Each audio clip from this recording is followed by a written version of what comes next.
niangalie tu gari. Nataka niangalie tu gari hapo.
All right, and of course, if you are like me, every time you see a safari rally car, there's usually that car feeling that you get of excitement, the thrill that comes with it. And of course, like Kate said, you'll be experiencing more on that on April 1st to 3rd. And of course, that will be our dress rehearsal for the main event, which will happen in June. And of course, to get to understand more about rally, the championship itself, and of course, the importance of this particular day, not only to us as Kenya, but of course, also to us as Nation Media Group. Of course, we'll be telling you why. We have, that set up downstairs, and of course, our very own Brad Mushiri will also be engaging with some rally drivers just to get a feel, of what will be happening on these two very important events coming on in April and in June. But in studio to also help us with the discussion on, of course, the World Rally Championships, I am joined by Tuta Mionki, who is a rally navigator. Listen, I was just reading about you and got really, really mesmerized. First of all, about your journey from HR consultant all the way to being a navigator. So it's really, really, first of all, a pleasure to meet you.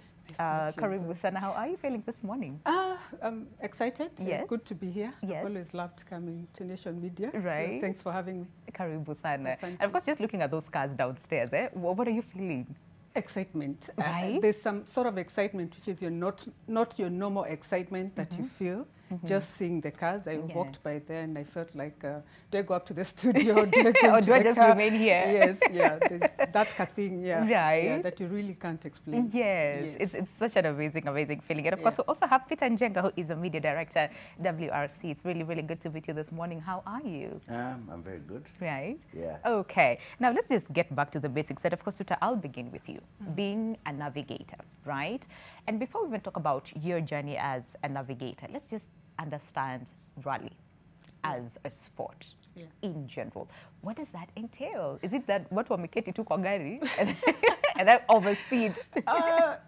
Well, that's what it looks like to Right. the fan, to the spectator. It's two people in a car, one who's driving very fast and the other one who's a passenger, really. But there's no passenger in that car. You're both working. It entails a lot. Other than getting a car and getting the car ready for each event, you also have to get yourselves ready. The car has to be ready. The driver and the co-driver have to be ready. We go through testing the car, just spending time in the car with each other for the navigator to understand how the driver wants his or her notes called. Yeah. For the navigator to also get, there's some sort of bond or gelling that needs to happen. To also get a feel of the speed, because drivers are different, the note calling system is different. So each driver has a particular way that they prefer their notes. So you have to learn that. Yes. And also get to understand what every sound, whether it's winds or if a driver says something, what it means, or if a co-driver says something, what it means.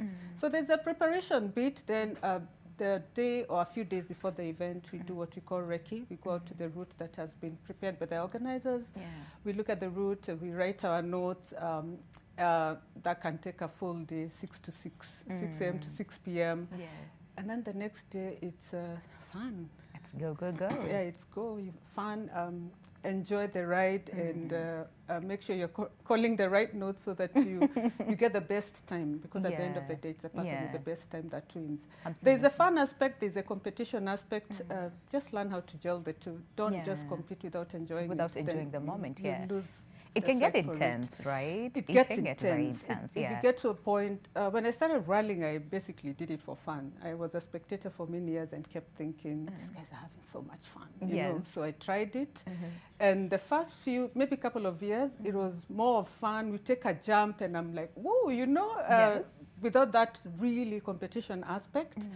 And then once you keep going up, then it becomes more intense because you want to do well and you want to compete, but never lose that fun aspect. Yeah, and of course we've got to understand more about the new role as a navigator, because like you said, you're not just like an ordinary passenger making you up or having a good time. There's a lot that comes with it, right? And so for Peter, in terms of then, you know, of course there has been like a global interest, you know, in the media as far as WRC is concerned. What really makes it so special? Well, as you know, the Safari was out of the championship for the last 19 years. 19 years is a long time. It was then called the toughest rally in the world. So when it came back, there was a lot of global interest. And it came in the midst of the COVID-19 containment. So the Safari was sort of like people wanted to ventilate. They wanted to experience the unknown. And actually, that was achieved because figures from the WRC promoter, who are the commercial rights holders of the championship. When they released the figures, they were amazing in the sense that Safari was actually voted as the most watched event on Facebook in the history of the championship, which dates back to 1973. That, on top of that, Twitter, YouTube, in particular, there was one clip of 19 seconds of a Japanese driver called Katsuta Takamoto, where he hit 179 kilometers per hour on the background of the beautiful African savanna, surrounded by giraffe, zebra. That was the image. Those are the images that the world was actually thirsting to see, not they say the artificial part of it, what you see in Europe. Here is Africa.